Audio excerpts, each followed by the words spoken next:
Matius 15 ayat 21-28, dan Markus 7 ayat 24-30 mencatat sebuah peristiwa di mana Yesus berkata kepada seorang wanita non-Yahudi yang meminta anaknya disembuhkan, "Aku diutus hanya kepada domba-domba yang hilang dari keluarga Israel."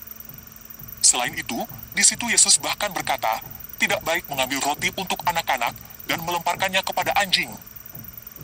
Nah, banyak yang mencomot dan menggunakan ayat-ayat ini di luar konteksnya untuk menuduh bahwa Yesus hanya untuk orang-orang Yahudi dan rasis. Tetapi, benarkah Yesus hanya untuk orang Yahudi dan rasis? Pada video ini, kita akan membahas tuntas tentang ayat-ayat ini.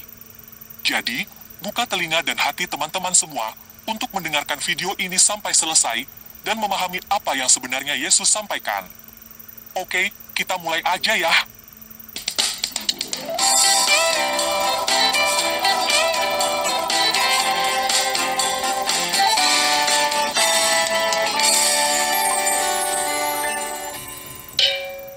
Nah, hal pertama yang perlu kita perhatikan adalah pada peristiwa ini, Yesus berada di daerah Tirus dan Sidon. Tirus dan Sidon berada di luar wilayah Yudea, bukan wilayah orang Yahudi. Pada zaman ini, Tirus dan Sidon adalah wilayah negara Libanon. Pada zaman Yesus, Tirus dan Sidon adalah wilayah negara Romawi, provinsi Syria. Menurut pembagian wilayah suku-suku Israel, di Yosua 19 ayat 24-31, Tirus termasuk di dalam wilayah suku Asher.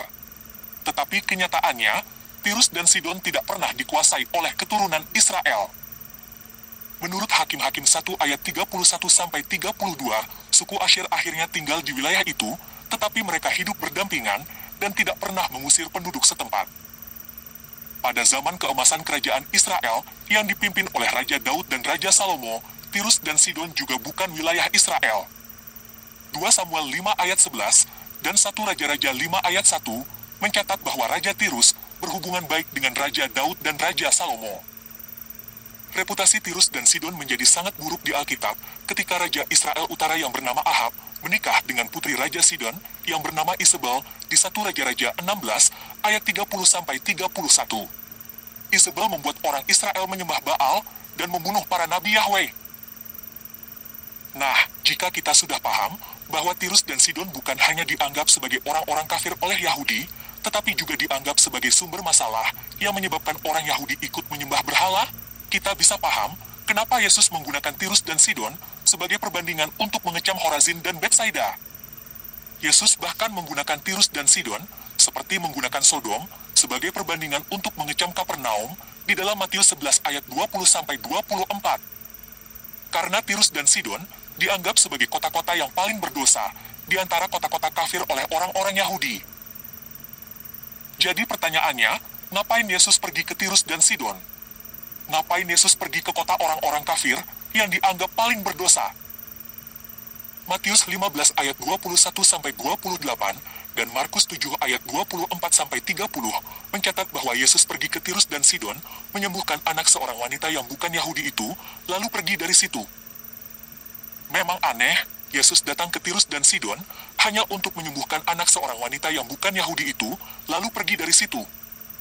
Tetapi, itulah kenyataan yang tertulis di dalam Matius 15 ayat 21-28 dan Markus 7 ayat 24-30. Jadi, Yesus tidak bertemu dengan wanita ini karena kebetulan. Selain itu, Matius dan Markus menganggap peristiwa ini sangat penting. Artinya, ada pelajaran penting dan mendalam yang Yesus sampaikan di dalam peristiwa ini. Untuk mengerti tentang hal ini, kita baca dulu Lukas 4 ayat 24-30. Dan dia berkata lagi, "Sesungguhnya aku berkata kepadamu, tidak ada nabi yang diterima di tempat asalnya. Namun aku katakan kebenaran ini kepadamu. Pada zaman Elia, ketika langit tertutup selama 3 tahun dan 6 bulan, saat terjadi kelaparan hebat atas seluruh negeri itu, ada banyak janda di Israel. Tetapi, Elia tidak diutus kepada salah seorang dari antara mereka, melainkan kepada seorang janda di Sarfat, di tanah Sidon. Dan pada zaman Nabi